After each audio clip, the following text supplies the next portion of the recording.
Welcome back to the memory bench. Thank you for being here, for sharing another moment with us. Wishing you a peaceful, beautiful day. Now, let's begin the story. Every morning at 5:30, I fill the basin with water. It's just habit, you know. I ran a laundry service for over 30 years. When the sound of boiling water quietly blankets the room, when the scent of soap gently seeps through the door crack, only then do I think, let's live through today too. That morning was no different. It was my day to volunteer at the orphanage. For 2 years, same time, same bus, same child. The child's name is Sue Ah, 4 years old, with a small mole on her right earlobe. When I blow on it gently, whenever she laughs, that mole trembles first. That day, the director said something out of nowhere. "You don't need to come anymore, ma'am." I almost dropped the small wool gloves I was holding. "Why?" The director lowered her voice. "That child, she has family now, and it's a complicated household. They're coming to pick her up this afternoon." I couldn't ask why. Words tangled up like old soap bubbles rising in my throat. My name is Yonoke, 72 years old.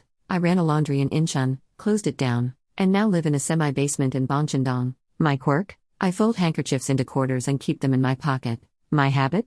Checking the doorknob 3 times before leaving. Family matters?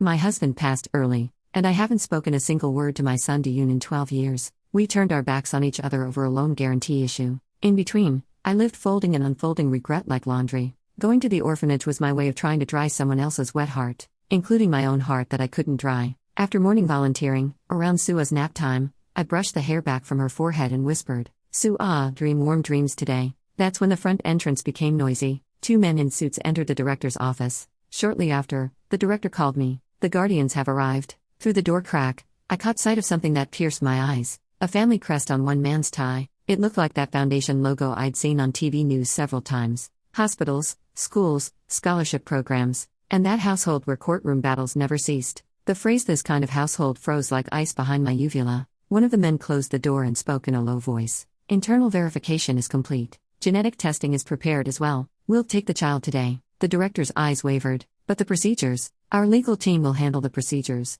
At that moment, my eyes caught Sua's ear, the small mole on her right earlobe. I took out a mirror and glanced down at it slightly. In the same spot on my earlobe was a faint indentation. When I was young, my grandmother said the women in our family all had blessed indentations on their right earlobes. Could it be? A name I'd forgotten about for so long rose up from inside my chest. Diyun. And the name of the woman who was with him. That woman who announced her pregnancy and disappeared 2 months later. My son's lover. That child is. When I carefully began to speak, the men's expressions froze. "Who are you, ma'am?" "Just a volunteer. I've cared for this child for 2 years. Thank you. But now family will take her." The child doesn't know what kind of family that is. The child needs the best environment. I recalled my laundry days. Good detergent, good dryer, good sterilization. Those things didn't all make good clothes. What mattered more was smoothing out the wrinkles caught by my own hands. For 2 years, I had smoothed out Sua's wrinkles. I asked quietly, "Is that household name the 20th Foundation?" One man narrowed his eyes. "You'll see it in the news tomorrow. It's a good decision for the child,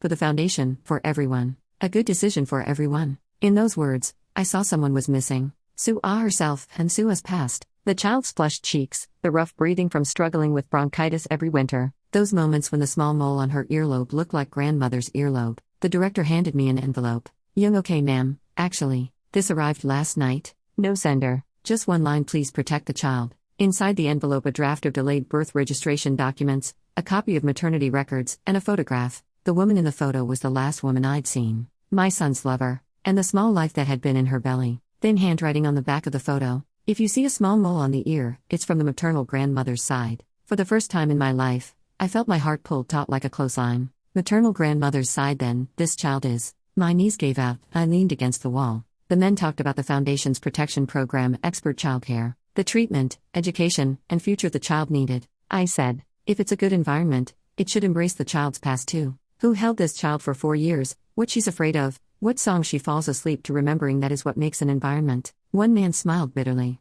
"Let's set aside sentimentality. Legal authority belongs to us." That's when Sue Ah woke up. With sleepy eyes, she grabbed the edge of my apron. "Grandma," the title I'd buried for so long caught on the edge of my lips. "Yes, Sue Ah." The men passed that scene expressionlessly. That afternoon, the Foundation's legal team arrived. Additionally, genetic testing kits were spread out. Let's be precise. My hands trembled. They weren't asking me to be tested, but inside I grew cold like the smell of a testing lab. The director carefully held my hand. "Ma'am, do you have a blood relation with the child?" I shook my head. I wasn't certain. I couldn't overturn a life based on one mole. But the photo in the envelope, the small mole on the earlobe, and the handwriting of my disappeared daughter-in-law, the story was pointing in one direction. Then the phone rang. My son Diyun, his number after 12 years. I pressed my chest with one hand and answered the phone. Mother. With that one word, the sound of a lifetime of wrinkles smoothing out all at once. Why only now? I saw the news. About the 20th Foundation's private childcare case. Are you there by any chance?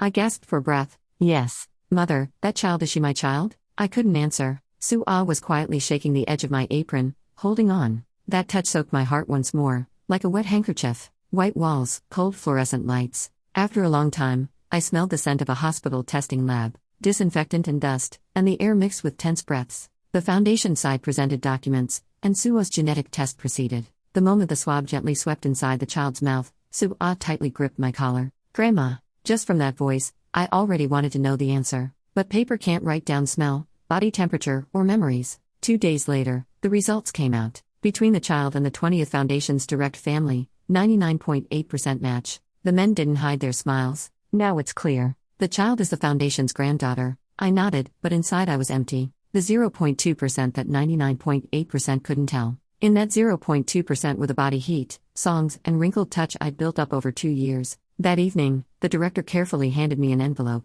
Young, okay ma'am, this arrived again this morning. Inside the envelope was a handwritten letter. If by any chance the child returns to the Foundation, please make sure to pass on the rusty key inside the earring box. That key is the last evidence of Diyun in me. I was stunned. The earring box, the item Diyun's lover pressed into my hand last. I'd forgotten about it, leaving it in the old laundry drawer. After the Foundation officials left, I happened to see part of their family tree documents. Thick lines continuing through generations. But strangely, one space was empty. Next to the Foundation's youngest son, the spouse space. And below that, the children's space. I swallowed. Sue-ah's name should have gone right there. But the documents left it blank. Taking the child to the Foundation means binding her to a space without a name. I got chills from that realization. That night, Diyun stood before me. Mother. The voice was unfamiliar, but the look in his eyes was familiar. I couldn't continue speaking while clutching my handkerchief. That child, Sue-ah, she's my child, right? Yes, Diyun. Then why? Why didn't you say a word to me for 2 years? You weren't looking at me. I wanted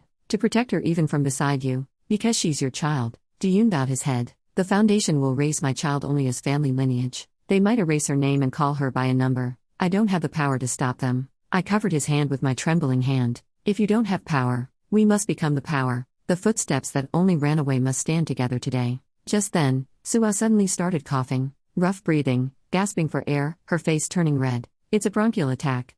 Yoonji ran over and shouted. I frantically rummaged through my bag and pulled out a medicine packet.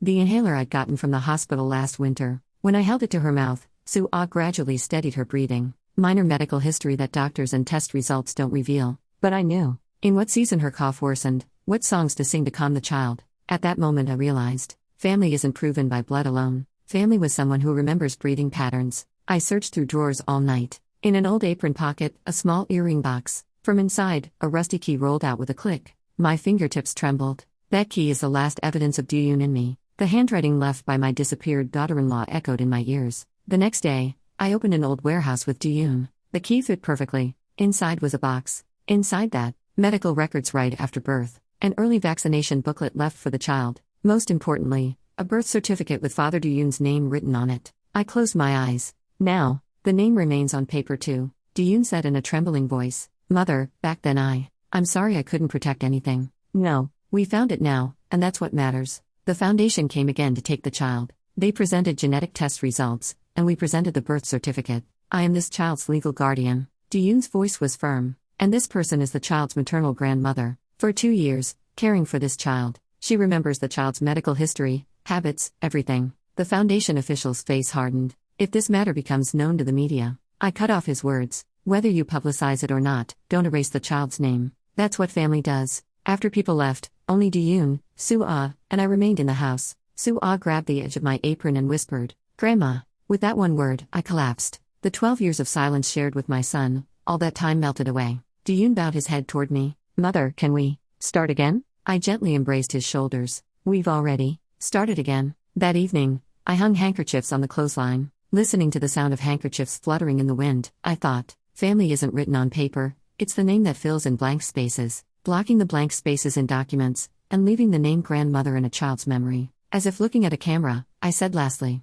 If this story touched your heart, please subscribe and like. In the next story too, let's fill in the blank spaces of our lives together. Epilogue 3 months later, the Foundation tried legal action. Newspapers ran headlines. Diyun and I stood in courtrooms, presenting not just genetic tests but also care records, medical histories, and most importantly Sua's own words. When the judge asked Sua, "Who do you want to live with?" the child looked at me with those round eyes. "Grandma knows my cough songs." That simple sentence carried more weight than any legal document. The Foundation withdrew. They issued a statement about respecting the child's best interests, but I knew the truth. They couldn't handle the story becoming public. A grandmother who remembered breathing patterns versus an institution that only knew bloodlines. Now, Sua sleeps in the room next to mine. The semi-basement is cramped, but we've made it warm. Diyun visits every weekend, slowly rebuilding what was broken. Sometimes I take out that rusty key and look at it. My daughter-in-law, wherever she is, she made sure the truth wouldn't stay buried. She knew that love leaves evidence not just in DNA, but in the small details of daily care. Yesterday, Sua drew a picture at daycare, 3 stick figures holding hands. She labeled them Daddy, Grandma, me. No Foundation name, no empty spaces, just family, written in a child's careful handwriting. I hung that drawing on our clothesline, next to the handkerchiefs. As it fluttered in the wind, I thought about all the blank spaces I'd filled in my 72 years. Some with regret, some with soap and water, and now finally some with the word Grandma. The water boils at 5:30 every morning still. But now, I'm no longer just surviving the day. I'm living it. For her.